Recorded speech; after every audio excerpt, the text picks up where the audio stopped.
그러나 이제 정치 영역에서 부정적인 위험도 상당히 확대되고 있습니다. 우선 그 정보가 분전되고 있어서 민주주의가 확대되는 한편에는 이 파워엘리타 포털, 플랫폼이 정보를 독점하고 있습니다. 그리고 실질적으로 공론장이 양적으로 확대가 됐지만은 공론장이 붕괴되거나 가짜 뉴스가 양산되는 일이 지금 아주 공론장 자체를 붕괴시킬 정도까지 이르고 있습니다. 그래서 가짜 뉴스들이 뭐 SNS에서 엄청나게 생산이 되고 있고, 특히 유튜버들은 단지 조회수와 그 조회수가 또 광고와 돈으로 연결되기 때문에 전혀 뭐 언론의 윤리라든지 이런 것을 저버리고 마구잡이로 선정성 있는 기사들을 퍼뜨리고 정보들을 퍼뜨리고 있습니다. 그 한 붕괴된 한 예가 작년 2월 한참 이제 코로나가 심할 때죠. 2월 20일 이후 2달간 이란에서 5,011명이 소독용 알코올을 마셔서 이 중 525명이 사망했습니다. 그러니까 이 SNS에 소독용 알코올을 마시면 코로나가 낫는다, 이 얘기를 듣고 실제 마신 거예요. 그래서 500명 이상이 사망하고 나머지 4,500명이 장기 훼손을 심각한 정도에서 뭐 약한 정도에 이르기까지 있었습니다. 근데 뭐 이런 구체적인 거 아니래도 우리나라도 이 당시에 가짜 뉴스들로 인해서 많은 역기능들이 나타났습니다. 그리고 이제 대중 조작이 가능합니다. 사실은 우리가 페이스북에서 마음대로 글을 쓰는 것 같지만 페이스북이 만든 알고리즘대로 글을 쓰는 것이고, 댓글 조작, 이미지 조작, 그런 것이 가능합니다. 한겨레와 경향마저도 작년부터 디지털 대응팀을 만들었어요. 디지털 대응팀이 하는 게 뭐냐? 이제 기사의 중요한 건 공정성이나 유수 가치가 아니에요. 조회수예요. 그러니까 조회수 1, 2위로 올라오는 기사를 그대로 복제해서 올리는 거죠. 그런 식으로 한겨레 경향마저도 디지털 대응팀을 만들어서 그렇게 조회수 1, 2인 기사들을 복제해 갖고 올릴 정도로 지금 이제 공론장, 이런 어떤 대중의 조작, 이런 것들이 심해져고 있습니다. 그리고 이제 빅브라더 우리가 다 아시지만은 이제 빅마더가 새로 나타났습니다. 예를 들어서 빅데이터의 역기능 가운데 하나인데 타겟사 사례가 대표적입니다. 뭐냐면은 그 2012년이에요. 벌써 옛날인데 그 18세 소녀 집에 유아용품 쿠폰이 배달이 된 거였어요. 그래서 그게 이제 타겟사에서 배달이 됐죠. 그래서 이 소녀의 아버지가, 타겟사가 미국 2위의 마트 기업인데 전화를 해서 매니저 바꿔라. 그리고 매니저가 이제 받았더니 너 어떻게 내 딸이 시집도 안 가고 아직 고등학교 다니는데 얘한테 유아용품 할인 쿠폰을 보낼 수가 있느냐. 그래서 이제 매니저가 100배 사죄했습니다. 그리고 이제 그 다음 날 또 다시 매니저가 어제로 부족한 것 같아서 다시 사과하려고 전화를 한 거죠. 그래서 어제 대단히 죄송했고 사과했지만 부족한 것 같아서 또 다시 아버님께 사과합니다. 그랬더니 이 아버지가 뭐라 그랬냐? 내가 오히려 미안하다. 우리 딸이 임신한 거 맞다. 이랬습니다. 그러면 자기 아버지도 모르는 소녀의 임신을 어떻게 그 타겟사는 알았냐 이거죠. 빅데이터를 활용한 거죠. 그러니까 이 데이터든 이 페이스북 같은 것든 이 알고리즘을 만드는 기본의 원리는 바로 패턴입니다. 패턴. 여러분이 만약에 로또의 패턴을 알면 로또 당첨 번호를 예측할 수 있겠죠. 그런 것처럼 패턴이 있는 거예요. 애 낳는 것도 뭐 여기 여성분들 잘 아시지만 임신을 하면 이제 초기 단계는 아기를 생각해서 영양제를 구입합니다. 그리고 이제 둘째 단계가 되면 어떻게 해요? 배가 불러서 살이 트기 시작하니까 애한테 해가 없는 뭐 향기라든지 이런 그런 어떤 다른 것들을, 성분들을 않는 순수한 자연 천연 로션을 이제 구입하는 거죠. 그리고 그 다음에 이제 애 날 때를 대비해서 이제 유아용품을 구입하는 거예요. 그러니까는 이 검색어 친 것을 보고 이 아이가 그 임신한 것을 알았고, 그 다음에 영양제 구입에 이어서 로션을 구입하자마자 유아용품 할인 쿠폰을 보냈던 것입니다. 이런 식으로 빅데이터를 알면은 그 사람 무의식도 짐작할 수 있어요. 이 사람이 점잖고 무슨 그 뭐 사회운동을 하는 교수인데 검색하는 건 다 포르노다. 그런 거는 얘네들이 다 알고 있는 거죠. 이놈이 실질적으로 포르노를 얼마나 검색하는지 이런 거 얘네들은 다 빅데이터로 알고 있는 거죠. 상대방이 모르는 자기 무식까지도 아는 거죠. 여러분도 유튜브 들어가면 금방 알 수 있죠. 유튜브 딱 들어가자마자 딱 프로그램이 뜹니다. 자기가 검색했던 거와 유사한 프로그램이 쫙 뜨는 거죠. 거기다 이제 데이터 마이닝이나 눈동자 추적 기술 같은 걸 통해서 그 사람들의 심리도 다 기록이 되는 거예요. 우리가 광고를 딱 봤을 때 눈길이 그 광고에 그 여성 모델의 눈동자로 갔는지 가슴으로 갔는지 다 그것이 빅데이터로 기록이 되는 것입니다.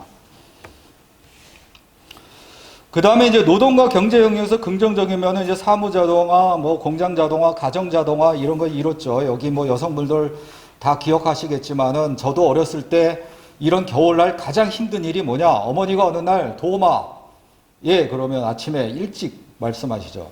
우리 이불 빨자. 이게 제일 힘든 일이에요. 그럼 이불을 여러분도 빠르실 거예요. 큰 통에다 놓고 양잿물 붓고 발로 밟아요. 엄청나게 밟고 물 부고 다시 밟고 이래도 물이 깨끗한 물이 안 나와. 그래서 하얀 물은 안 나오고 그냥 적당히 좀 맑아지면 그 다음에 또 짭니다. 동생하고 아버지랑 다 달라들여서 짜요. 짜는 거 엄청 힘들죠. 그래갖고 이제 널죠.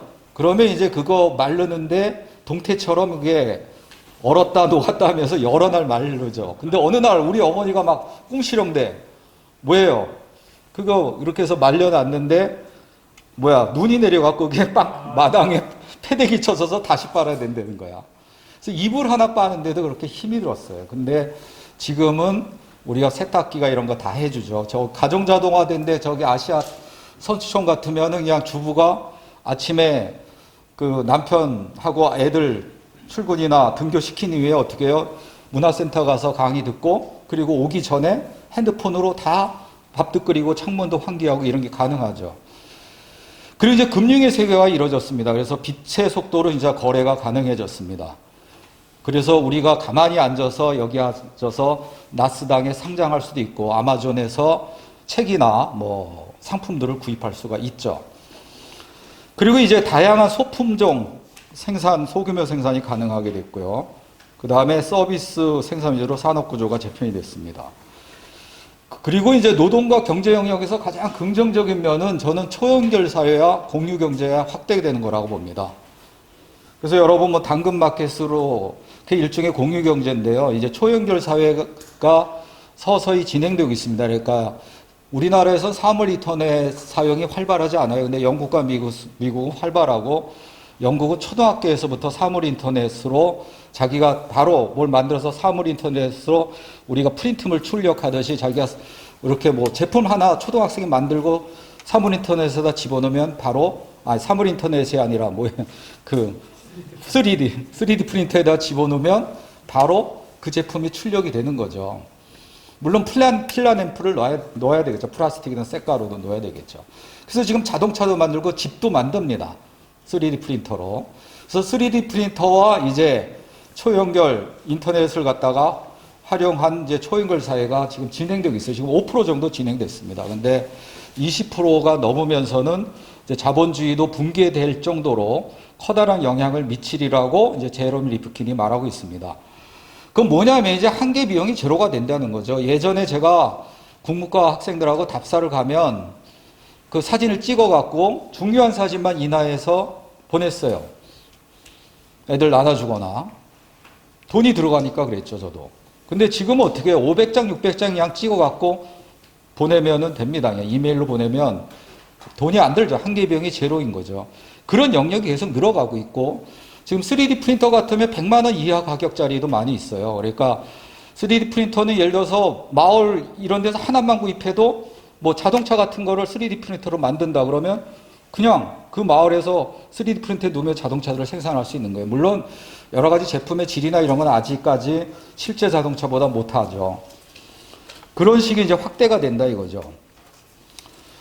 그리고 이제 고도의 사고 능력과 전문성을 가진 근로자들이 이제 나타나고 있고, do it yourself, 자기 스스로 이제 가구를 만든다든지 뭐 이렇게 하는 거. 그 다음에 이제 생산자, 소비자의 이제 구분이 없어집니다. 그리고 이미 우리가 실행되고 있어서 이제 뭐 일상이 되죠. 플렉스 타임제가 되고, 또 오피스가 이제 클 필요가 없죠. 다 디지털로 하니까. 그 다음에 이제 평등주의가 되고, 그 다음에 포디즘이 이제 해소가 되는 거예요. 포디즘이 이제 대량 생산, 대량 소비하고, 그 인간이 어떤 기계의 한 부품이 되고 이런 문제들이 있었지만은 이제 그 볼보 자동차 만들 때는 이제 전혀 다른 방식으로 만든 거예요. 노동자들이 실제 디자인에서부터 출력까지 다 이제 참여를 하고 수정과 피드백이 가능한 그런 식의 포디즘의 역기능을 극복할 수 있고 또 새로운 직업과 고용을 창출할 수가 있게 됩니다. 그리고 이제 자원과 비용의 획기적인 절감이 이루어지는 것입니다. 그래서 자율주행차 하나만 놓고 보더라도 이동 시간 최대 40%, 연료 소비 최대 40%, 이산화탄소 배출 60%, 사고를 90% 감축할 수 있다. 그래서 미국의 자율주행차 사용하는 것만으로도 1조 3천억 달러, 우리나라 돈으로 1445조나 됩니다. 이것을 절약할 수 있고 무엇보다도 교통사고를 90% 이상 줄일 수 있다. 거의 뭐 자율주행차를 디자인하는 자들은 앞으로 뭐 10년에서 20년 안에 교통사고를 0%로 줄일 수 있다고도 말하는 거죠. 그 다음에 이제 모바일 금융혁명이 이루어지고 있습니다. 실제로 이 굉장히 뭐 우리가 굉장히 많은 이제 착한 사람들이 막 나타나는 것보다 모바일 하나로 확 바꿔놓은 거예요. 그래서 아프리카, 아시아 빈민의 90%가 모바일 통신 서비스를 활용해서 휴대전화 계좌를 개설했습니다. 그리고 무료로 서비스를 받아요. 그러면서 굉장히 아프리카, 아시아의 가난한 사람들의 삶이 바뀌었습니다. 어떻게 바뀌느냐? 자기가 이제 저축을 할 수 있게 된 거예요. 미래를 대비할 수 있게 된 거예요. 또 각각 농부들이 다 개별적이었었고 유럽에 온 대농장에 완전히 종속된 거의 노예 신분으로 살았었어요. 근데 이 사람들이 자기가 농사를 옥수수 뭐 세가만만 지더라도 예전엔 팔 수가 없었어, 자기가. 판매 경로가 없었죠. 근데 이제는 모바일 통해서 자기가 인터넷이라 활용해서 뭐 옥수수 세 가마 생산했는데 한 가마는 내가 막더라도 두 가마를 바로바로 팔 수가 있게 된 거예요.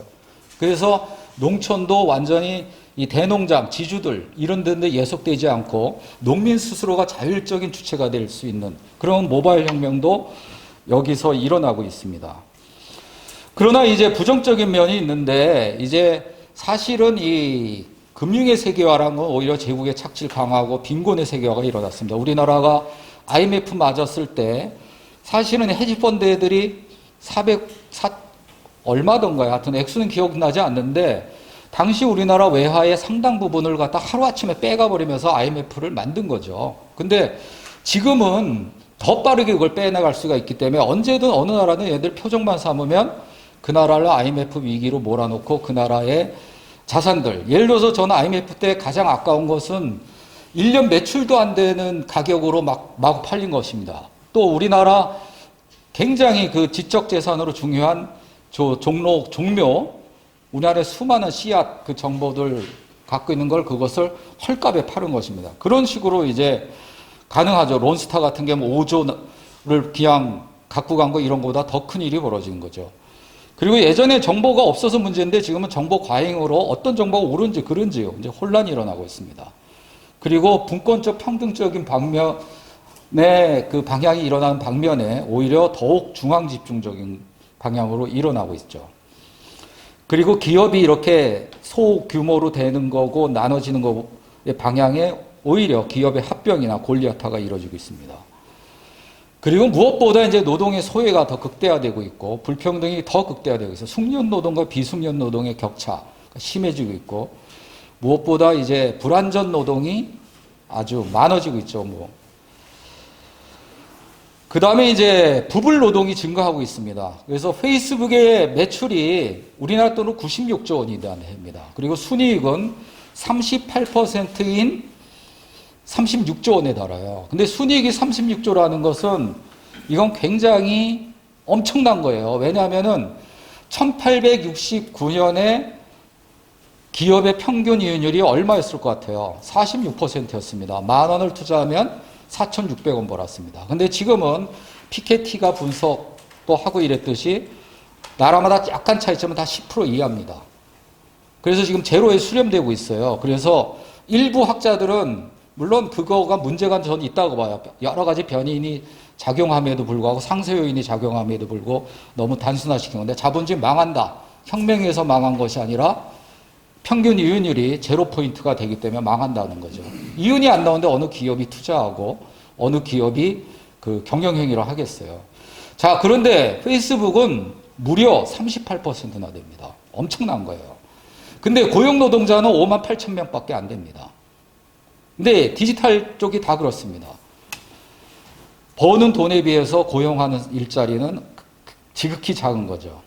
그리고 이들이 이제 시장을 의식의 영역이 아니라 무의식의 영역, 디지털 영역, 가상 영역까지 시장을 확대하고 있어요. 그리고 페이스북 엄청나게 벌고 있죠. 구글 엄청나게 벌고 있죠. 근데 중요한 건 얘네들은 다 지대라는 거예요. 지대. 땅 지주가 전혀 노동 안 하고 소자기들한테 지대받는 거와 똑같이 받는 거예요. 얘네 플랫폼 만들어 놓고 그냥 그걸로 엄청난 이윤을 갖고 가집니다. 구글이나 페이스북이 생산하는 가치 아무것도 없습니다. 다른 제조업에서 노동자가 생산한 잉여 가치를 옮긴 거야. 광고비로 이전한 것이에요. 전혀 없는데도 얘네들은 어마어마한 어떤 대기업보다도 수백, 수천 배의 이윤을 차지하고 있는데 다 그게 지대 성격이라는 것입니다. 우리나라 네이버, 다음 다 마찬가지죠. 자, 4차 산업혁명하고 디지털 혁명하고 우리나라는 구분 못한 책들이 대부분인데 사실 디지털 혁명하고 4차 혁명은 굉장히 다릅니다. 근데 구분 못하고 말하지만 어쨌든 겹치는 부분도 있는데 바로 그것이 로봇화 자동화 부분이에요. 근데 4차 산업혁명 얘기하면 많은 사람이 그럽니다. 야, 4차 산업혁명 먼 미래 아니냐? 디지털 혁명이 지금 진행되고 있지만. 그렇게 얘기할 때 제가 하는 말이 2020년 작년에 우리나라 제조업 일자리 10,000개당 로봇 대체율이 몇 대냐 물어봅니다. 그러면 민주노총의 노동자들한테 물어봤어요. 그들도 몇십 대 안 된다고 생각하고 있어요. 근데 자그마치 868대입니다.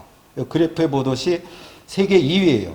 싱가포르랑 1, 2 다투고 있습니다. 2019년에는 우리가 1위였어요. 근데 싱가포르는 조그만 도시국가죠. 근데 여기 3, 4위 독일하고 일본입니다. 300몇 대밖에 안 돼요. 이들이 우리보다 로봇 기술이 떨어지냐? 우리보다 훨씬 앞서죠. 그럼에도 300몇 대가 된 것은 쟤네들은 어느 정도 제한을 하고 있는 거죠. 그래서 868대가 되고 있고 이만큼 일자리를 감축하고 있는 것입니다. 근데 우리가 4차 산업혁명 뭐 이런 거 얘기하고 디지털 혁명 얘기하면서 일자리 감축을 얘기하지만 일자리 감축은 다른 문제에 비하면 오히려 상대적으로 작은 문제입니다. 고스트 워크가 지금 엄청나게 빠른 속도로 증가하고 있어요. 고스트 워커라는 뭐냐? 유령 노동자란 말처럼 노동자로 존재하지도 않아요. 노동조합도 만들 수가 없고 노동자로 카운팅이 되지도 않아요. 그래서 미국에서도 고스트 워커가 몇 천만인지 알 수도 없습니다. 근데 고스트 워크라는 건 뭐냐면 로봇이나 이 자동화한 것이 못하는 부스러기 일을 하는 것이에요. 그래서 조앤이라는 한 여성의 경우 페이스북이 놓친 음란물 이것을 걸러내는 일을 해요. 근데 10시간 일하는데 겨우 $40 받고 일합니다. 최저임금도 적용이 안 되는 거죠. 이게 굉장히 늘어나고 있다. 그래서 지금 불평등이 인류 역사상 가장 극대화한 시기인데 고스트 워커가 증대하면 이것은 뭐 불안전 노동 이런 것보다 훨씬 더 불평등이 극대화되겠죠. 그리고 그거보다 더 무서운 것은 노동운동이 무력화가 된다는 것입니다. 여태까지는 뭐 노조들이 자본에 비해서 엄청나게 약해도 그래도 노동거부, 뭐 파업과 같은 노동거부를 하면 자본이 그래도 이윤이 줄어드니까 끝까지 싸우기만 하면 양보를 했습니다. 그러나 이제 양보를 안 하고 있어요. 어떡하냐? 로봇으로 대체해버린 거죠. 잘 됐다는 듯이 로봇. 현대자동차가 실제로 그렇게 발생하고 있습니다. 그래서 노동운동이 무력화가 되고 결국은 노동이 종말할 것이다. 더 나아가서는 이건 뭐 예측이지만 로봇 봉건제가 도래할 수 있다. 왜냐하면 로봇의 생산성이 굉장히 높습니다. 그렇기 때문에 로봇 소유주 몇 명이 모든 가치를 독점하게 돼요. 그러면 봉건 영주가 있고 그 밑에 기사가 있고 모든 사람이 다 농노신분이 된 것처럼 앞으로는 로봇을 소유한 몇몇 사람이 모든 가치를 다 독점하고 그 밑에 로봇이 있고 인간들은 그 로봇 밑에서 로봇이 못하는 부실의 일이나 하는 그런 신분으로 전락하는 로봇 봉건제가 도래할 수도 있습니다. 그리고 뭐 사회문화 영역에서 이제 긍정적이며 쌍방향으로 소통하는 거죠. 그전에는 일방향적이었죠. 그러나 이제 피드백이 가능하다는 거, 개인의 정보와 지식이 증가하고 문화적 교류가 증대하고 대중들이 프로슈머, 자기가 창조자이자 소비자가 되는 거죠. 그 다음에 네트워크가 획기적으로 증대되고 있고 다중정체성을 가질 수 있고 특히 이제 앨런 식스 뭐 이런 여성학자들은 어머니가 그냥 자식한테 그냥 계산하지 않고 베풀고 헌신하자 그런 것처럼 계산되지 않은 증야와 타자성을 추구하는 여성성의 글쓰기가 되고 있고, 디지털 리터러시라는 새로운 리터러시를 만들고 있다. 그리고 네트워크를 통한 공동체가 활성화되고 있다. 그러나 이제 사회문학 영역에서 부정적인 면을 보면, 우선 윌리엄 백이 말한 위험사회가 실질적으로 도래했습니다. 위험사회 그러면 저번 세월호 때도 제가 답답했던 게 같이 세월호 발표하는데, 세월호가 위험사회의 사례라는 거야. 근데 세월호는 위험사회 아닙니다. 그것은 뭐냐면, 우리가 위험 그러면 사전적인 개념은 그냥 우리가 보통 위험이 일어나면 위험사회라 그랬는데, 성찰적인 근대성. 네, 성찰적인 근대성의 관점에서 근대화 자체의 어떤 유입되고 도입된 위험과 불안을 다루는 체계적인 방식을 말하는 것입니다. 자, 그래서 예를 들면 태풍으로 이렇게 하고 뭐 이런 것에서 위험이라면, 우리가 굉장히 완벽한 독일처럼 모든 것이 다 완벽하고 체계적이고 근대성이 완성된 사회인데 뭐가 사고가 나는 거예요. 그게 위험사회인데 그런 것이 일어날 수가 있습니다. 그리고 찰스 페로가 말한 정상사고. 정상사고가 뭐냐면 시스템 자체 부분으로 보면 아무 문제도 없어. 근데 시스템이 정비도 했어. 그런데 이것이 시스템이 서로 오래지면서 어떤 결과를 야기할지 모르는 거예요. 그게 대표적인 챌린저 폭발이죠. 이것도 폭발돼서 여기 나오는 이 승무원들이 다 죽었습니다. 발사되자마자 몇 초 안에 이렇게 옆에 사진처럼 폭발한 거죠. 근데 그거 나중에 이제 분석을 해봐도 분석이 안 나왔어요. 그전에도 정비했고 오링도 다 점검을 했었던 것입니다. 근데 이제 추운 날씨 때문에 이 오링이 유연성을 발휘 못해서 글로 기름이 새갖고 폭발한 것입니다. 그것도 리차드 파인만이라는 노벨 수상 학자가 발견한 것이죠. 그 다음에 문화제국지 강화됩니다. 그래서 이 인터넷에 있는 건 거의 다 미국의 이미지들, 미국 영어로 된 것들, 그런 것들이죠. 그 다음에 이제 재현의 위기가 강화된다는 것이에요. 이게 저는 이 디지털 사회에서 지금 또 메타버스가 되고 이래서 심각한 거예요. 뭐냐 하면은 벌써 10년도 더 전인데 어떤 아이가 자기 동생을 칼로 20번 이상 난자해서 죽였습니다.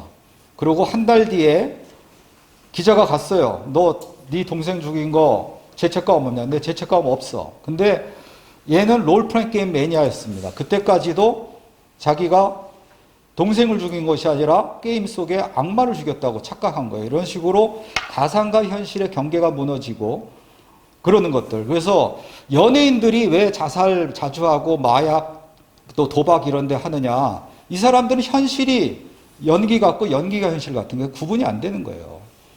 그래서 어느 드라마 끝나고 나면 자기가 그 주인공 같이 착각을 하는 거죠. 근데 그런 일들이 우리가 이제 가상현실 사회에서 벌어진다는 것입니다. 또 미국에서 실제로 포켓몬의 피카츄 잡으러다 교통사고가 자주 벌어지고 있고 이런 것들이죠. 그 다음에 여기 알고리즘 백인 편향적입니다. 알고리즘으로 만든 것들 보면 예를 들어서 프로페서, 패스터, 닥터 치면 거의 미국 백인들이 우선적으로 나오죠. 인공지능으로 그 면접 보는 걸 만들어 놨더니 백인 남성에 대해서 점수를 많이 주게 되죠. 그리고 데이터교가 등장한다. 이건 유명해진 유발 하랄인데 저는 유발 하랄에 대해서 상당히 많이 비판한 입장이고요. 자, 빅마더 얘기해서 넘어가겠습니다. 그래서 이제 대안이 뭐냐? 우선 패러다임을 전환해야 된다.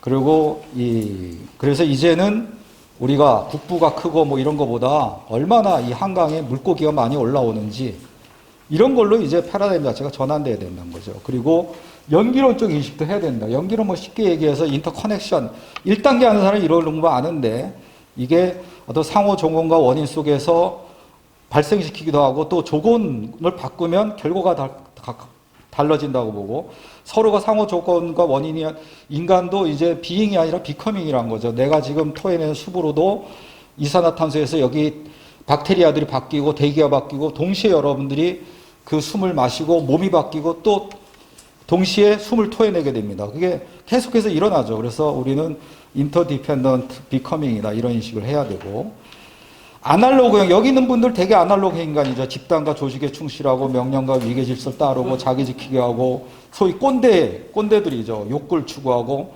부정의 언명에 능숙하고 붙박이형이고 지금 이제 젊은 세대 MZ세대는 개인과 자아를 추구하고 게릴라적이고 다중인격적이고 회전문이야. 자기 정체성이 없어. 바꿀 수가 있어. 욕망을 추구하고 긍정적 언명이고 그렇다. 그러나 이것이 결합돼야 된다. 그러니까 아날로그형은 꼰대가 되지 말고 지사가 되고 또 이 디지털형 인간은 또 이 지사적인 성격을 배우면서 대신 노마드가 돼야 된다는 거죠. 그리고 이제 권력에 대한 저항과 직접 민주주의를 해야 된다. 그래서 시민, 주민, 자치위원회를 만들어야 되고 모든 권력을 시민이 통제해야 된다. 그리고 검찰개혁 했지만 저는 그 공수처 만든 거 검찰개혁이 아니라고 보는 거죠. 왜냐하면 시민이어가 검찰을 통제해야 돼요. 검찰의 권력은 기소에서, 기소 독점에서 나오고 권력, 우리가 윤석열 같은 애들에서 보듯이 자기가 권력을 갖다가 독점적으로 행사하기 때문에, 그렇기 때문에 시민이어가 통제하고 기소를 갖다가 독점하지 못하게 해야 되는 거죠. 그리고 목 없는 자의 민주주의를 해야 된다. 그래서 제가 이제 제안하는 것은 우리가 국회를 양원제로 만들자. 그래서 상원은 지금처럼 뽑되 선출하되 그 비례대표제, 독일식 비례대표제라고, 하원은 1000명이다 하면 2000만 선거인단 가운데 1000만이 노동자면 하원 1000명 중에 500명을 노동자로 하는 거죠. 그리고 그것을 뽑기를 하는 거예요. 뽑기. 선출을 하지 않고. 선출하면 상징적 자본이건 물적 자본이건 자본이 많은 사람이 될 수밖에 없습니다. 그러면 야, 걔들이 뭐 전문성이 있겠냐 하는데 아이슬란드에서 그냥 뽑기를 했어요. 그런데 전문가, 사안이 있을 때마다 전문가를 초빙해서 수기민주제로 갔을 경우 훨씬 더 전문성이 있었습니다. 그런 식으로 가자는 거. 또 우리 뭐 불교니까 잘 알겠지만 인간관계에 따른 현실, 실제에 대해서 직시하는 거. 그리고 데이터교에 대한 대안인데요. 저는 이 유발 하라리의 책이 자유지가 없다는 전제에서 인간이 유기적 알고리즘이란 전제에서 호모 사피엔스, 호모 데우스를 쓰고 있는데 그게 굉장히 잘못됐습니다. 그게 인문학적인 사고가 아니라 과학적으로 봐도 상당히 문제가 있습니다. 자유지란 것도 있고 인간이 자유지란 것도 이 뇌의 이 세포에서만 나오는 것이 아니라 몸과의 어떤 여러 가지 네트워킹 속에서 나오는 것입니다. 그래서 9가지로 이 데이터교에 대해서 반대하는 건데 이것은 시간 관계에서 넘어가겠습니다. 그리고 공간과 협력 교육을 하고 디지털 시대에 부합하는 새로운 윤리를 정립해야 됩니다. 그리고 마지막으로 이 얘기만 하고 끝내면요. 아까 로봇 문제 얘기했는데 로봇 본거제까지 도래할 수 있고 노동운동을 무력화한다는데 거기 대안이 뭐냐 이거예요. 로봇을 사회하는 것밖에 대안이 없습니다. 그래서 로봇을 사회하고 기업의 로봇은 차츰차츰 환수하게 하면서 그때까지는 로봇세를 받아야 되죠. 그리고 이제 노동을 이제 인간만의 노동, 로봇만의 노동, 인간과 로봇의 협업으로 사회적 합의를 봐야 됩니다. 지금도 신문 보면 여러분도 스포츠면 기사를 보면 오자 비문 엄청 많을 거예요. 인공지능이 쓰기 때문에. 그래서 야 스포츠면 그러면 인공지능이 써라. 그러다 정치부나 사회부 기사는 그 사회 영향이 많기 때문에 이건 인간만이 쓴다. 이런 식으로 하고 노동시간을 4시간 뭐 이런 식으로 단축해야 된다고 봅니다. 그러면 오히려 정반대로 디스토피아가 올 게 오히려 우리가 꿈꾸던 일과 놀이와 예술이 결합한 노동, 애들이 모래성 쌓는 것처럼 그런 것이 가능하다. 그렇기 때문에 지금부터 이런 식의 사회로 이행하는 것들이 벌어져야 된다고 봅니다. 이상으로 마치겠습니다.